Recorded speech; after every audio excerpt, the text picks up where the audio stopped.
Assalamualaikum warahmatullahi wabarakatuh. Perkenalkan, nama saya Muhammad Kevin Jabanka dengan NIM 2201030.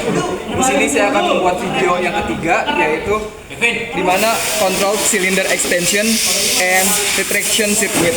Nah, di sini udah kalian lihat atau kita lihat ada diagramnya. Sebelumnya ini tuh untuk bagian elektrik, dan yang pertama ini nanti untuk bagian yang hidroliknya. Jadi di sini ada namanya hydraulic group. Jadi hydraulic group ini terdiri dari motor. Nah, ketika dinyalakan maka motor tersebut akan mengalirkan tenaga menuju ke atas. Di sini ada dua terminal, di mana yang pertama itu untuk tangki dan yang kedua untuk power supply. Nah, di sini ada pressure gauge, habis itu di sini ada pressure limiter, di sini ada 4/2 valve, di sini ada circle non-return, di sini ada double effect cylinder. Nah, yang pertama langsung saja ketika fluida itu mengalirkan menuju ke atas terminal, dia akan menuju ke bagian yang namanya pressure. Menuju ke bagian pressure di sini dia menuju ke bagian yang namanya yaitu pressure limiter. Nah, di sini ada pressure gauge. Pressure gauge ini ketika si fluida tersebut mencapai limitnya, dia akan mengembalikan menuju ke tangkinya. Dan di sini ada yang kedua, ini pressure ini kodenya P dan T ini kodenya untuk tangki. Nah, setelah ke sini dia akan mengalirkan menuju ke bagian ke pressure lagi di bagian 4/2 valve. Selanjutnya dari situ di sini ada tangki juga, dia akan mengembalikan lagi menuju ke tangki saat mencapai limiternya. Habis itu di sini ada yang bagian B. Bagian B ini dia akan mengalirkan ke bagian throttle non-return,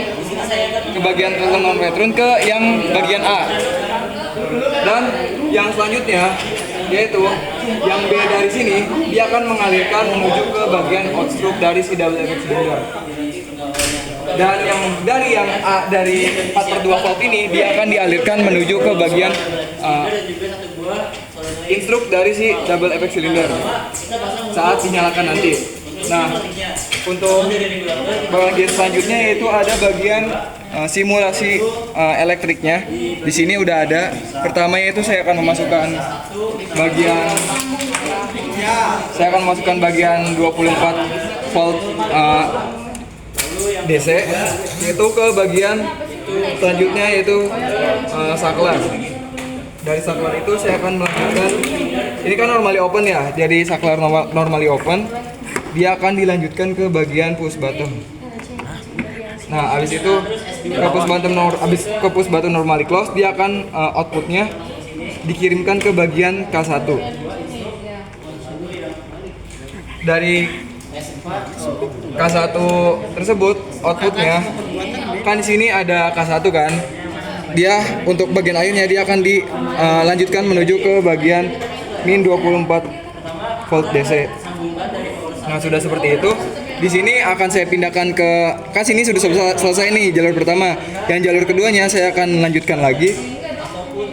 Pertama langsung saja kita jumper ya menuju saklar yang awal, menuju ke bagian yang namanya K1.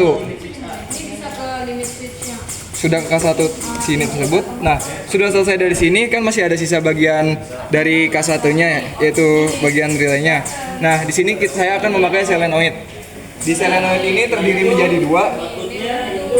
Di mana yang pertama ini akan saya masukkan ke bagian normally